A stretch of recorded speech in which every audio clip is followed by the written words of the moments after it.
Hey friends, I've posted about this before, thought I'd make a video out of it. This is my tip on how to cold add someone on LinkedIn. That means that you haven't personally met them, you think that they're cool, you think their job is fantastic, you think their industry is great, you think you could learn from them, and so you want to reach out. So I got the tips over here, so I'm gonna keep going back and forth. Number one, update your photo and headline. If people don't know who they're connecting with, if people just see that your headline, even if it just says student, it's not enough information. And so telling the story of who you are is just as important as why you're looking to connect with them. So add a photo, make it a good photo, and add a headline and make sure that that headline is full of information. Don't just have it be, looking for connections. Not valuable enough, not unique enough, not specific enough.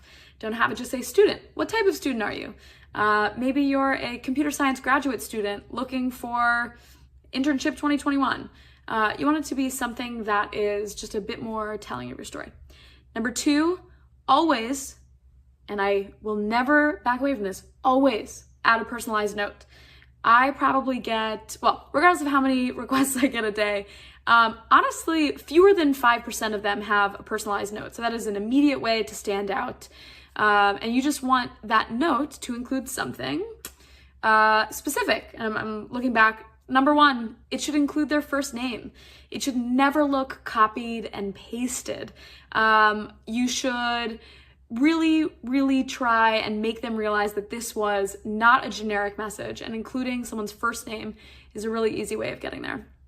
Number four, so we've got profile, photo, headline, always add the note, include their first name. Number four, include a very specific reason.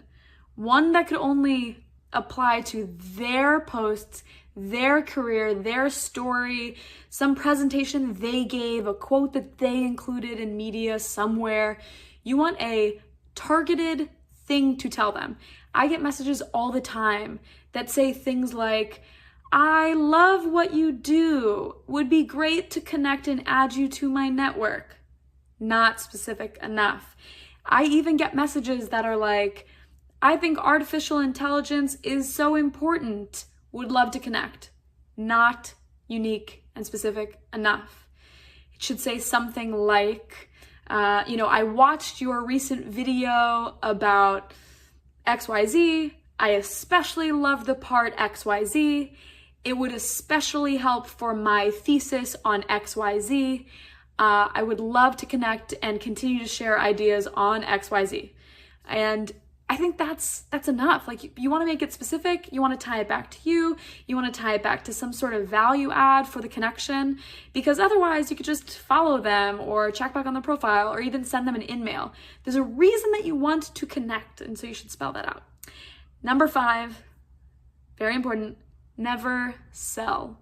I have a lot of startups reaching out to me, and in their opening message, they really end up kind of putting it all out on the line. And while I appreciate the explicit asks and I appreciate the honesty, sometimes it's a bit too forced. So just put yourself in the mindset of, I'm not really selling, I'm conveying value. So if you follow those 5 tips, again, I'm gonna run through them. Update your photo and headline and make those specific and helpful. Always add a personalized note. There's a way to do it on mobile. If you hit, I think it's like more, and then you hit add a note. On desktop, it defaults. If you hit connect, you just say add a note. That's where you do it. Number 3, always include their first name. It should never feel copied and pasted. Number 4, include a very specific, timely, connecting reason that you are adding them for a connection and not just following them. And number 5, never sell. So I hope those help. I know that a lot of people are creating new connections during these times. And I just realized there was a Gatorade in the background this entire time. What fun. I hope that was helpful. So leave a comment below. Let me know what your tips are and what I'm sure I left off. And I'll add those as some new tips. But keep connecting, keep networking, and stay happy and healthy.